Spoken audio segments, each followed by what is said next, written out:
رحیم، election کی آمد ہے اور ہم نے آج پیپر سبمٹ اپنے کروا دیے ہیں اور چودھری دانیال عزیز صاحب ہمارے ساتھ ہیں، تو اس کے بعد تو یہ کویسچن بنتا ہی نہیں کہ ہم آزاد لڑیں گے یا نون لیگ کے ٹکٹ پہ لڑیں گے۔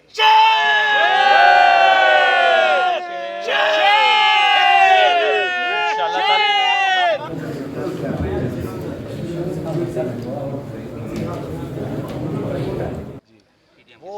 جی اس میں تاخیر ضرور ہوئی ہے، لیکن تاخیر برائے تعمیر ہوئی ہے۔ جو ہدف پاکستان منوانا چاہتا تھا اس پہ تو نہیں مان سکا آئی ایم ایف، لیکن جو آئی ایم ایف ہدف لے کے آیا تھا ان کے برعکس پاکستان میں بہت ساری پاکستان میں کمی کرنے کی کامیابی کی ہے، اور کس قیمت پہ کی ہے وہ یہ سارے جو مہینے گزرے ہیں اور جو ایک بے چینی کا سبب بنا ہے پاکستان کی معیشت میں، اس کی وجہ یہ ہے کہ یہ ایک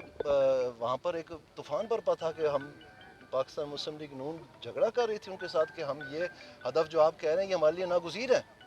اور اس میں جتنی بھی ان کی اڑ پھنس تھی اس کو توڑ کے ان کو اپنے کسی درمیانے جگہ پہ لانے کی کوشش کی ہے، گو کہ وہ بھی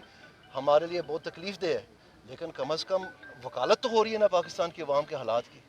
تو اس لیے یہ تاخیر ہوئی ہے، اور انشاءاللہ تعالیٰ امید یہ کی جاتی ہے کہ اگلے چند روز میں یہ مکمل ہو جائے گی۔ لیکن حالات میں جو ہے وہ حکومت لینا، آپ کا کیا خیال ہے کہ مسلم لیگ نون کے لیے یہ نقصان دہ ثابت نہیں ہوگا؟ میرا خیال ہے یہ بالکل نقصان دہ تھا، اس میں کوئی شک والی بات نہیں ہے، ہماری سیاسی ساکھ کو ٹھیس پہنچی ہے، لیکن کہنے کا مقصد یہ ہے کہ ہماری سیاسی ساکھ تب ہے جب پاکستان ہے، اور اگر پاکستان نہیں ہے تو پھر اس سیاسی ساکھ کو ہم نے کیا کرنا ہے؟ تو یہ ہمارے لیے سب سے مشکل اور کٹن فیصلہ تھا، اور اس وقت یہ عیاں تھا کہ اگر یہ بجلی کی نرخ اور یہ پٹرول کے نرخ جو ایک بچگانہ انداز سے انہوں نے اپنے کیے ہوئے معاہدے ان کو ایک طرف بالائے طاق پہ رکھ کے اور ایک سٹنٹ کے طور پر جو ہے نا عوام کی آنکھوں میں جھول پھینکنے کے لیے حقائق کے برعکس وہ ایک سٹنٹ کھیلا، اگر وہ فرض کریں ہم نہ آ کے اس کا تدارک کرتے تو پاکستان جون میں ڈیفالٹ ہو چکا ہوتا، اور جو ملک ایک دفعہ ڈیفالٹ ہو جاتے ہیں پھر نہیں فرق پڑتا کہ کون سی حکومت آئی ہوئی ہے، کیونکہ وہ پاکستان کے چہرے کو داغ لگ گئے، پھر آپ چاہے نون لیگ لائیں چاہے جو مرضی جماعت لے آئیں، ایک دفعہ تو پاکستان، اس لیے وہ ناگزیر راستہ تھا جو پاکستان نے اور پی ڈی ایم نے ایک مشکل اور کڑوا، سب سے کڑوا گھونٹ بھر کے ایک بڑے بھاری حالات میں جو ہے اپنے کندھوں پہ ذمہ داری لی، اور انشاءاللہ تعالیٰ آپ دیکھیں گے کہ آنے والے وقتوں میں یہ تاریخ لکھے گی کہ یہ جو اندھیری رات میں سے ہم نے ابھی گزارنے اور یہ نئی صبح کی کرنیں جو ہے نظر آنی شروع ہو گئی ہیں، جیسے یہ سٹاف لیول اگریمنٹ ہوتا ہے تو آپ کو نظر آئے گا چیزیں تبدیل ہوتی ہیں انشاءاللہ۔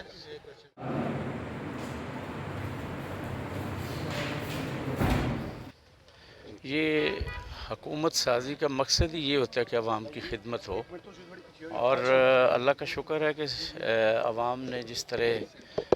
پچھلے الیکشن میں محبت کی ہے تو اس کا نتیجہ بھی آپ لوگ دیکھ رہے ہیں کہ میرا خیال 70 سال کی تاریخ میں اتنے کام نہیں ہوئے جتنے کام اس دور میں ہوئے ہیں، اور آزاد حیثیت سے کیا، اور پھر عمران خان صاحب کے ساتھ شامل ہوئے ان کی جماعت میں، اور مجھے امید ہے کہ انشاءاللہ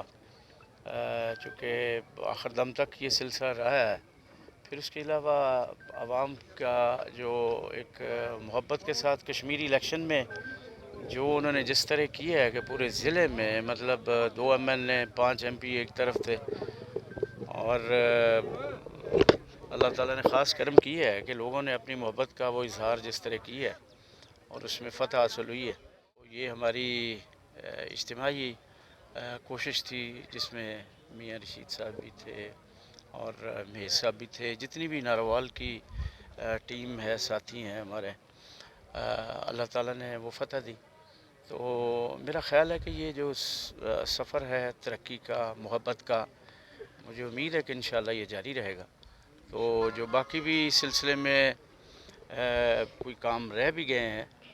ظاہر ہے سارے کام یکدم تو نہیں ہوتے، مجھے امید ہے کہ انشاءاللہ باقی بھی جو ہے وہ اس ٹینیور میں اگر اللہ نے موقع دیا اور عوام نے اگر محبت کی تو پھر انشاءاللہ باقی الیکشن لڑنے کا ہر ایک کو حق ہے، وہ جو چاہتا ہے لڑے، بسم اللہ، مطلب کوئی ہم دکھی نہیں ہے کہ کیوں کو کھڑا ہوا ہے، اس کا بھی حلقہ ہے۔ چوری جوید مختار صاحب بھی بڑے آنریبل ہیں۔